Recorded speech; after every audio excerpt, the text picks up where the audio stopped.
You know, a lot of us look at our birth chart and think it's some kind of fixed script, telling us exactly who we are. But what if it's not a script at all? What if it's actually a map?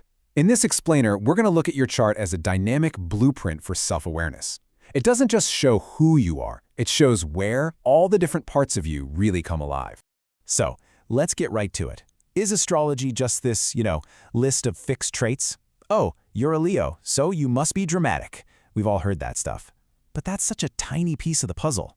It's kind of like looking at a list of ingredients for a cake. Sure, you see the flour and sugar, but you're completely missing the recipe that turns it into something amazing. Well, here's a much better way to think about it. Instead of a list, your birth chart is a story. And the planets? They're the characters, all the different psychological drives buzzing around inside you. And the 12 houses of the chart? Those are the rooms of your life. Think of them as the different settings, your career, your relationships, your home, where these characters get to play out their unique stories. Right, so a planet in a house is basically a story. It answers one simple question: where in my life does this part of me show up and express itself? So let's go meet the main characters, shall we? Okay, let's start with your inner circle, the personal planets. Think of these as the core parts of your psychology, the main characters you deal with every single day. And we're going to start right at the heart of your chart. First up, the sun. And no, it's not just your ego or your personality, it's your life's mission, your direction of growth. It's the area of life where you are learning to shine.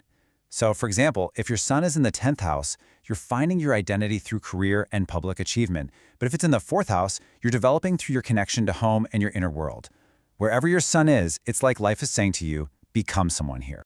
Okay, so if the sun is that conscious drive, the moon is the total opposite. It's your instinctive comfort zone. It's your gut reaction, the place you go to feel safe and recharge. And you probably do it without even thinking. A moon in the 7th house feels safest in a partnership, while a moon in the 12th needs solitude to recharge. The moon's placement is basically where you're saying, I feel safe when life happens here. So, where's your mind most alive? That's Mercury. This is the part of your chart where your brain is just always on, analyzing, asking questions, connecting the dots. If you have Mercury in the 3rd house, you're super curious about everything happening around you.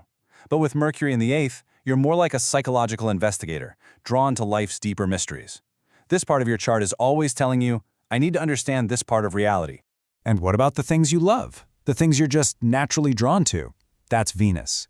And it's not just about romance. It's what you value, what you appreciate, what you find beautiful. With Venus in the 5th house, you're like a magnet for creative fun and playful charm. In the 9th, you find absolute pleasure in learning new things or traveling. Venus shows where you naturally say, I like being here. All right, every good story needs some action, right? Well, that's Mars, your inner warrior. This isn't just about anger or aggression, it's about courage. It's the get-up-and-go energy to pursue what you want. A 1st house Mars gives you a really direct, assertive personality. In the 10th house, it fuels your ambition. Life demands that you be brave here, as this is the part of you that insists, I must act here.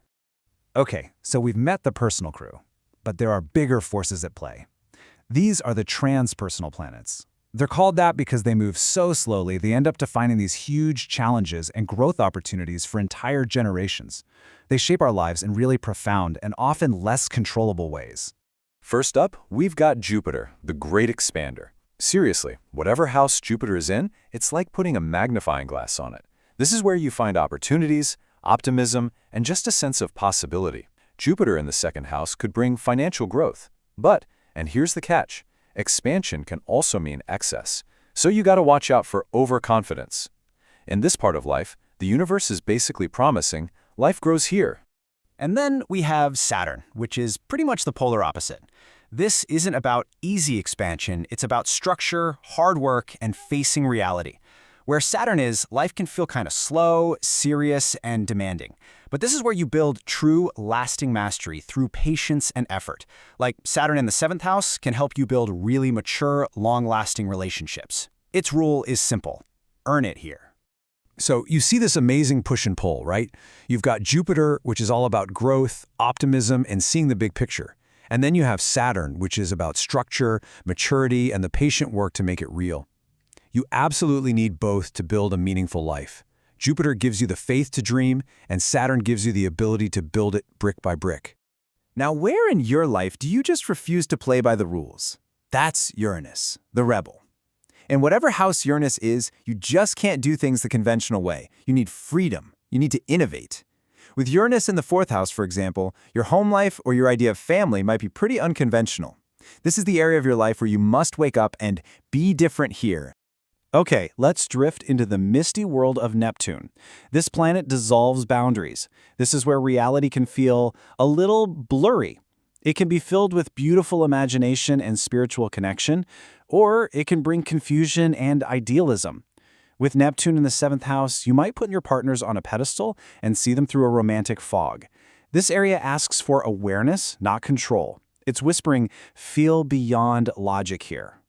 And finally, we get to the powerhouse, the most intense energy of all, Pluto, the engine of transformation. Where Pluto is in your chart, life will force you to go deep for a profound psychological change.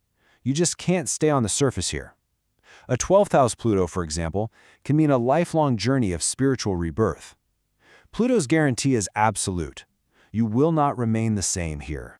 Okay, so we've met the whole cast of characters, but how do you actually use this stuff to read your own map? It's actually a lot simpler than you might think. Believe it or not, there's a really simple formula for this. First, you identify the house. That's the where, the area of your life. Second, you identify the planet that's in it. That's the what, the psychological force. And third, you just combine them to understand the unique experience that's unfolding in that part of your life. Let's put it into action. Say you have the moon, our need for safety, in the 10th house of career. That can create a deep emotional need for public recognition to feel secure. Or how about Saturn, the principle of structure, in the 4th house of home? That might point to a serious, duty-bound family life when you were young. See how it works? The planet is the actor, and the house is the stage where they perform. And really, this brings us right back to the most important point of all. Your birth chart is not a declaration of your fate. It is not set in stone. It is a map. It's a guide to all the different kinds of experiences your consciousness came here to explore. The houses show you where life is happening, and the planets show you what part of you is there to live it. See? Once you realize your chart is a map and not a script, everything changes. The power is totally back in your hands. You now have a language to understand the incredible landscape of your own life. So the only question left is, where on your map will you explore first?